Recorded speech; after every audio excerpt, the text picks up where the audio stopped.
to know?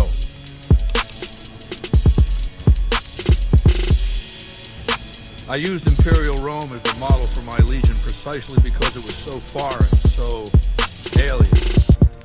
I'd seen what had become of the NCR's attempts to emulate the culture of pre-war America, the infighting, the corruption. Rome was a highly militarized autocracy that effectively integrated the foreign cultures it conquered. It dedicated its citizens to something higher than themselves, to the idea of Rome itself.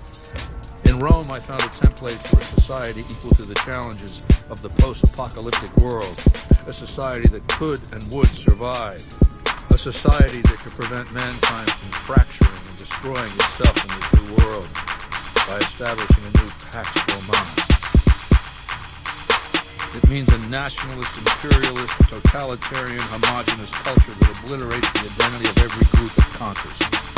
Long-term stability at all costs. The individual has no value beyond his utility to the state, whether as an instrument of war or production. No, I'll destroy it because it's inevitable that it be destroyed. It's Hegelian dialectics, not personal animosity. How do I put this basically enough? It's a philosophical theory, the kind you might encounter if you took time to read some books. The fundamental premise is to envision history as a sequence of dialectical conflicts. Each dialectic begins with a proposition, a thesis, which inherently contains or creates its opposite, an antithesis. Thesis and antithesis. The conflict is inevitable, but the resolution of the conflict yields something new, a synthesis, eliminating the flaws in each, leaving behind common elements and ideas. The bombs wiped the slate clean. Human civilization descended to a level of ignorance that effectively set our cultural progress back to zero. The NCR has all the problems of the ancient Roman Republic: extreme bureaucracy, corruption, extensive senatorial infighting. Just as with the ancient republic, it is natural that a military force should conquer and transform the NCR into a military dictatorship. Thesis and antithesis. Colorado River, in my overcome. The NCR Council will be eradicated, but the new synthesis will change the Legion as well, from a basically nomadic army to a standing military force that protects its citizens and the power of its dictator. What else did you want to know? Do you want my opinion as a former citizen or future conqueror? Actually, my opinion is the same either way. As a young man, I was taught to venerate President Tandy of Shady Sands, the founding mother of the new California Republic. Did you know her presidency lasted 52 years? And that her father, Aradesh, was the Republic's first president? Does that sound like a democracy to you? Or a hereditary dictatorship? Because the council didn't dare oppose her. She was too popular. She had the people's love. So things ran smoothly, more or less. And as soon as she was gone, as soon as there really could be democracy, what happened then? Ever since losing its queen, the NCR has been weaker, more diffuse. Democracy has been its weakness, not its strength.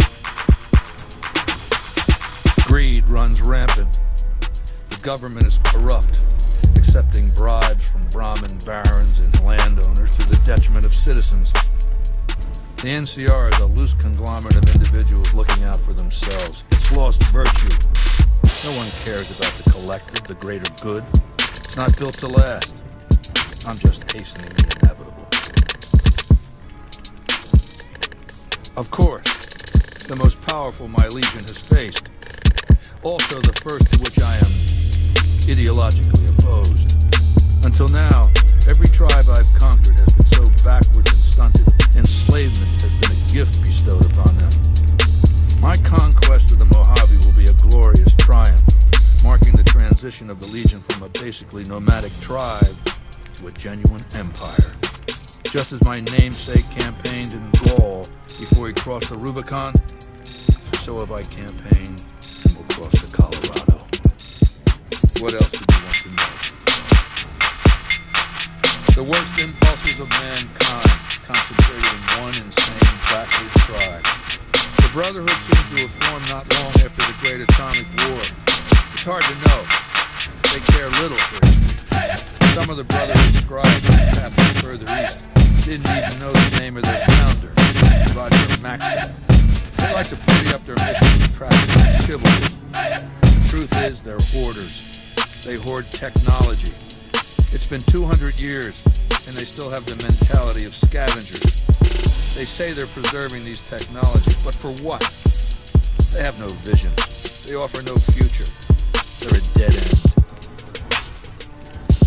You don't think very far ahead, do you? Sure, their hatred of the NCR would seem to qualify them for use as proxies. But then, what do you do with them? Each paladin is quite powerful. I'd have to be convinced that present benefits outweighed future costs. It's called an autodoc. As the name suggests, it's an automated physician, more or less. It can treat broken bones, cuts, punctures, scrapes. Sometimes I bestow its use upon someone I favor. Makes for a powerful gift in a culture that forbids painkillers and is largely ignorant of medical science.